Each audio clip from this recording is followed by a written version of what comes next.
G'day, Mike here, and the purpose of this video is just to give you a quick walkthrough on how to use the display grid. If you want a longer version, go to this video link down here, which is a webinar that I did with Brian Kurtz. Across the top of the grid, we have all of the different ways that you can target, and if you ever get confused about what one of these is, just roll over and the note will show. Down the left-hand side, we have the different types of ad. So I'll cover topics first, and then here, and all of the squares on the grid are therefore potential ways of targeting your ads to show. And the way I prefer to build this is each square on the grid is a potential campaign, but it's been pointed out to me, and it's not quite as good, I think, but it can be done where you could just have one display campaign and each square on here could be an individual ad group.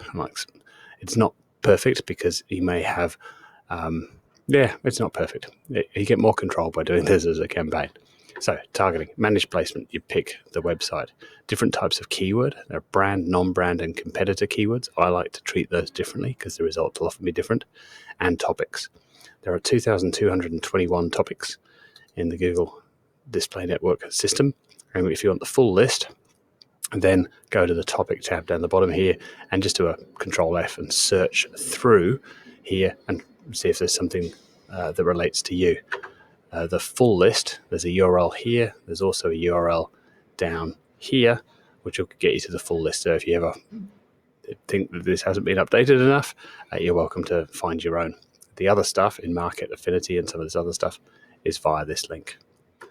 So Affinity, a long-term interest, and in Market, a short-term interest. So this is targeting people based on that long or short-term interest in a particular thing based on their search behavior, their display behavior, or maybe their Gmail behavior.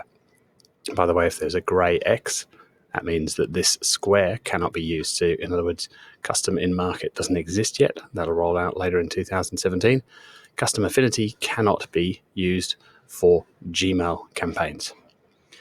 Next, we've got all of the different types of remarketing. So we've got remarketing, similar to remarketing, YouTube remarketing. We've got a CM missing in there. Customer match and similar to customer match, and then dynamic remarketing. All of the different types of ways that you can do that. And then right down the end here, we've got combinations. My favorite being keyword plus topic, but you can also mix and match something like keyword and in market. Where would I start? Really depends on the client. If they have existing traffic, I would pick remarketing and maybe test similar to remarketing. It also depends on the type of targeting I'm doing. I'm much more likely to use similar audience lists for YouTube targeting. So maybe let me run down the left-hand side first. Images, so that's where you're choosing the size of the image. The one we tend to use the most is the MedRec or medium rectangle, 300 by 250 pixels. There are lots and lots of different sizes. Google Help Center has a list of them. We tend to start with that. Test lots of different designs, very, very different designs.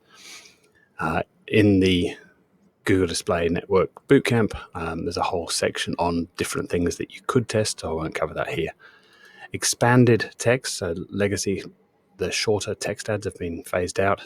You can put expanded text ads across the Google Display Network, but Google is moving very much towards and not quite yet forcing us to use, but definitely encouraging us to use responsive ads. So in other words, give Google an image, a short headline, a longer headline, and it will decide what format to show that ad in based on where the ad shows. You have no control over that, which is clearly where Google's heading. It wants to take over more and more and more control of everything. I'm still not a massive fan of these because of that lack of control. If you use it with automated bidding, it'll probably be okay. But if you're trying to manage things yourself, but giving some control over to Google, that's where I think you probably end up with some problems. And then there's a whole stack of other different formats. I don't remember the name. It's something like the Facebook carousel ad. It may even be called a carousel ad. The Lightbox, there's app advertising, so ads in apps, as well as showing a small video, so like a medium rectangle, showing on a GDN site, but an actual video. You've got Gmail, which we're a big fan of, incredibly cheap traffic, sometimes with incredibly high click-through rates from the mini ad to the big ad. So the big ad being, essentially your landing page inside of Gmail, but relatively small numbers of people that then click from that big ad through to the website, but can be good.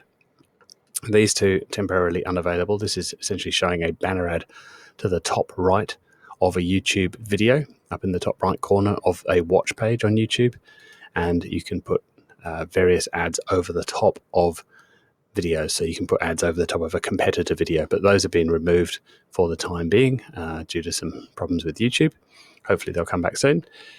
InStream, which are the pre-roll videos, tons of training on that in Agency Savvy, so I won't go into that. And video discovery, which are essentially, you can think of them as thumbnail ads. So usually down the right-hand side of a watch page on YouTube or on the search page of YouTube. So all of these require video assets. These do not, but they've been removed for the time being. That was a great way of discovering areas on YouTube that might work. Just throw a medium rectangle ad up there quickly, find some good areas, and then if you're getting traction there, then come back with a video. So, as I say, each square on here is a potential campaign.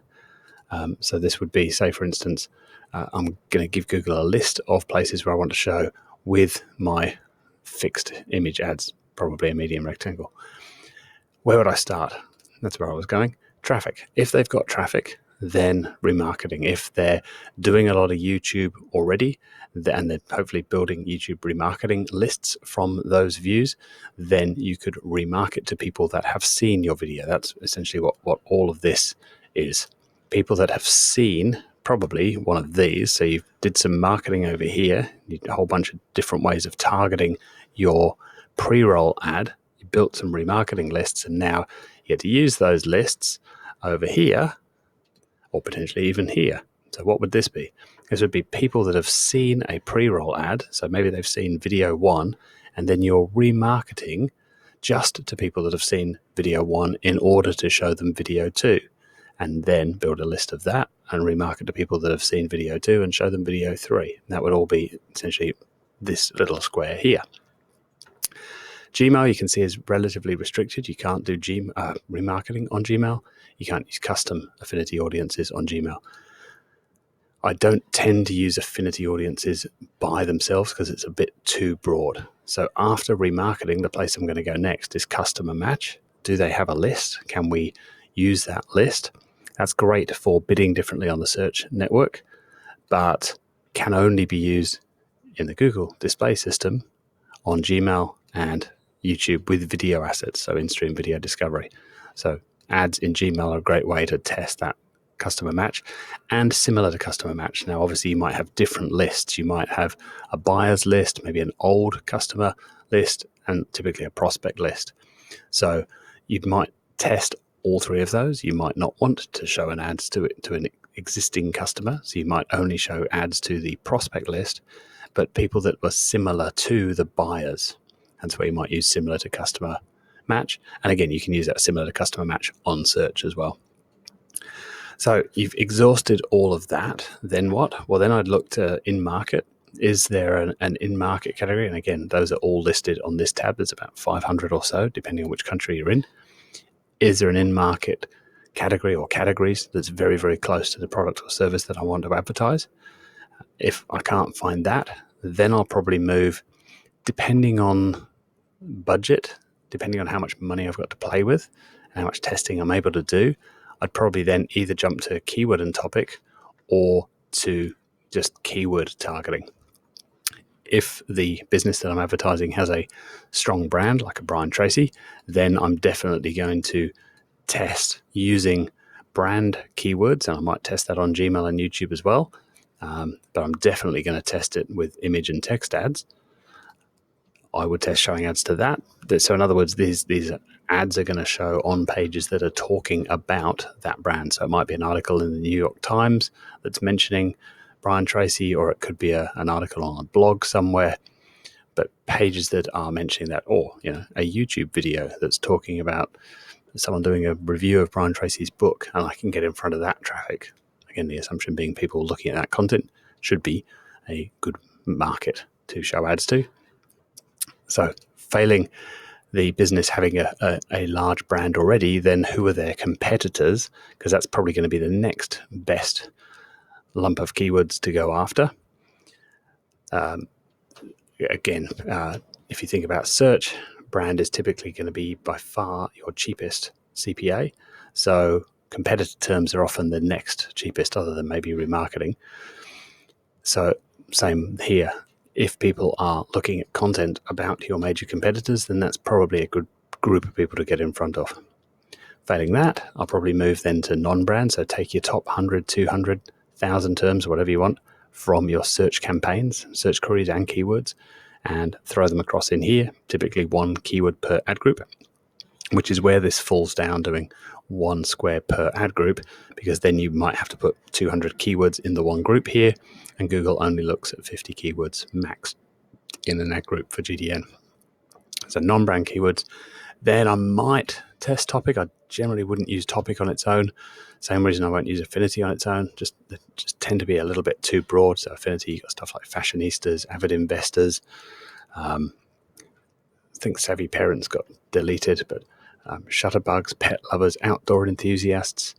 There's some shopping stuff somewhere. Where have I gone? Luxury shoppers could be a really good one to target pretty much no matter what product or service you have, because this is people that are presumably over time spending money, but you don't know that. They might just be looking at Louis Vuitton handbags a lot.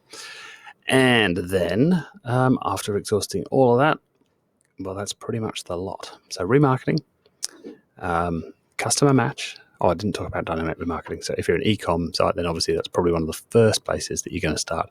Have some dynamic remarketing ads that either that you control or that you're probably going to use some responsive ads for. So this is temporarily unavailable as well. So let me just change that. And actually, you know what? All that is temporarily unavailable too. So we'll get rid of all of that. I prefer this, but more and more Google is moving to this. So give us some assets, put it onto automatic bidding and let it go. Remarketing, dynamic remarketing, failing that, in market, failing that, maybe keyword plus topic or keywords and topic.